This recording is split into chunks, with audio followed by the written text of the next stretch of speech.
Good evening, you are watching News Mongolian MNB World. I'm your host, Judy Rambold. And for our top stories for today. U.S. Secretary of State Blinken and Mongolian Prime Minister L.Oyun-Erdene hold a signing ceremony.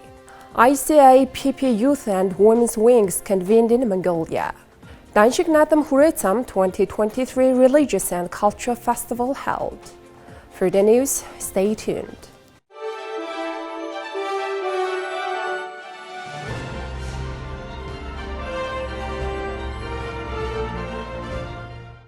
U.S. Secretary of State Antony Blinken participated in a signing ceremony with Mongolian Prime Minister L.Oyun-Erdene, Mongolian Foreign Minister Batsitsig Batmokh, and Mongolian Road and Transport Development Minister Bemtsogt Sandag at the Department of State Friday.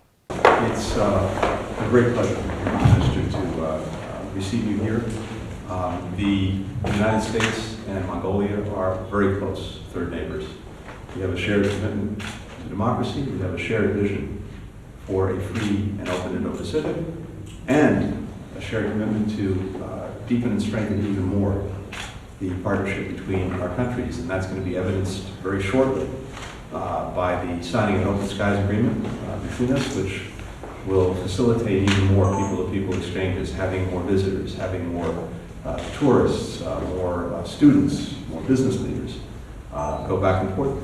And as well, the economic roadmap that we'll be signing, which will, I think, strengthen even more our trade and investment relationship, including on the clean energy transition, including on things like critical minerals. So we couldn't be more grateful, Prime Minister, to have you here today. I know what a good meeting you had with Vice President Harris yesterday, and we really welcome you to the State Department.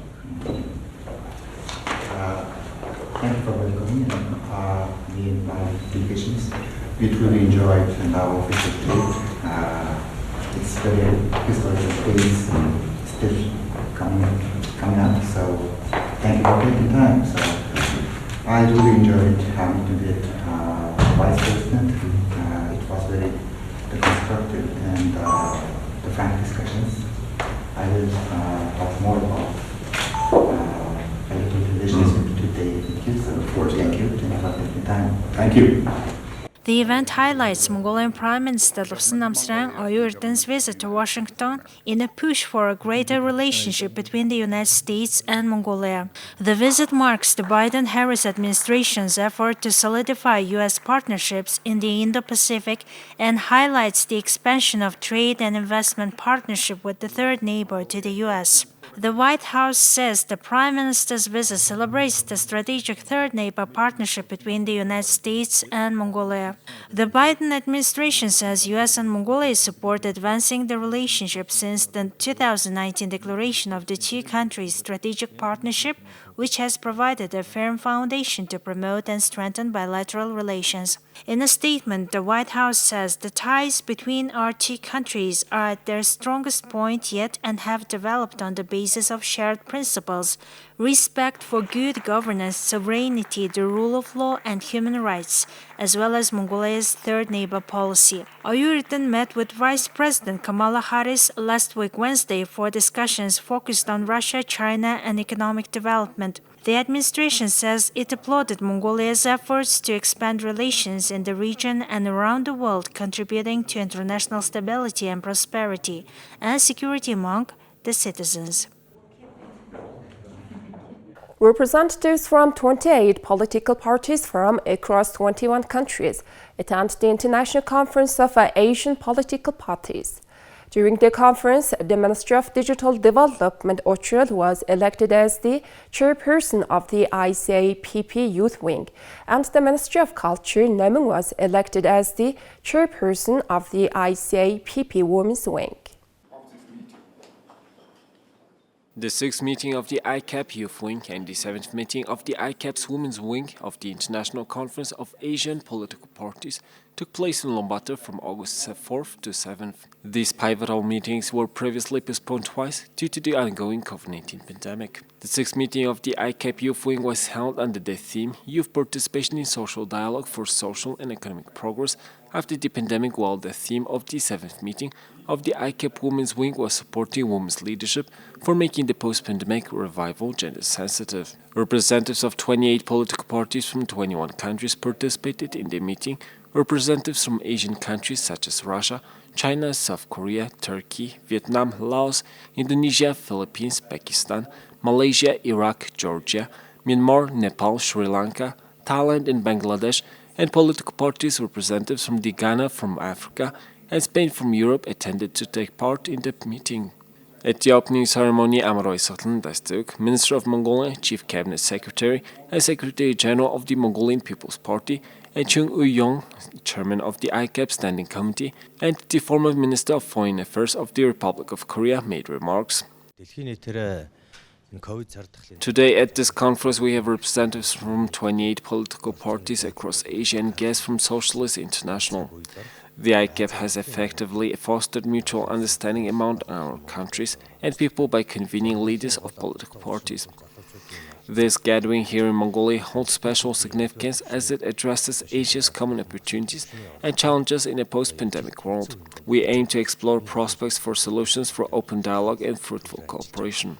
Since its inception in 2000, the ICAPP has become a vital platform for promoting regional cooperation and development, facilitating exchanges, and fostering collaboration among Asian political parties. The Mongolian People's Party has been actively participating in ICAPP activities since 2004 and has membership in the Standing Committee in 2013. Our party has spearheaded progressive reforms in our country and is eager to share its experiences with you. Together we can build a better world where our citizens thrive in equitable cities with equal opportunities, where human rights are diligently respected and social justice is upheld and embraced.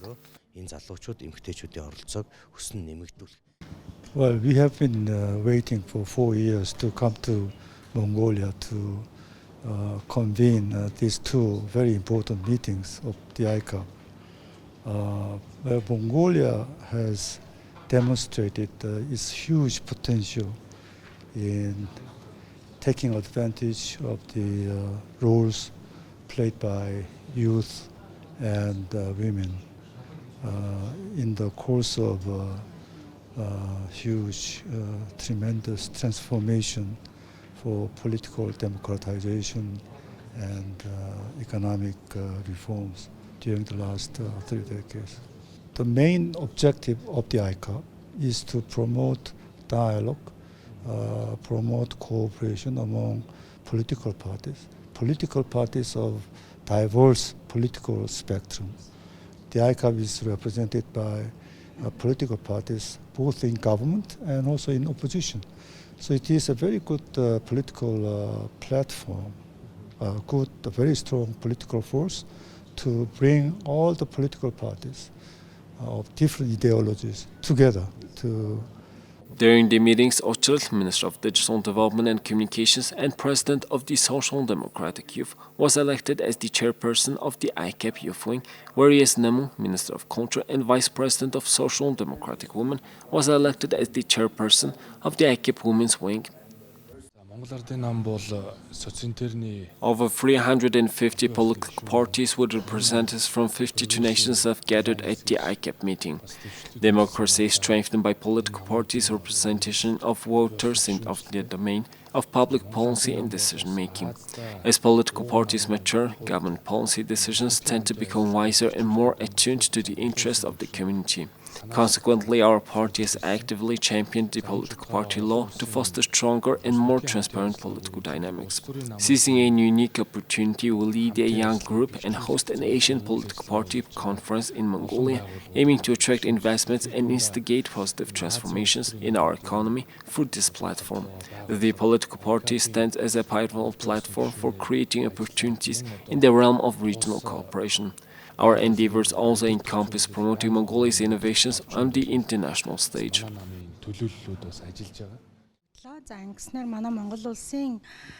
Today, I was elected as the chairwoman of ICAPP Women's Wing. This signifies the growth of Mongolia's position within the region. Enhancing the representation of women in decision-making processes leads to more gender-sensitive decisions that hold greater significance for the lives of others, as indicated by international studies. Gender equality should not solely be measured by numbers.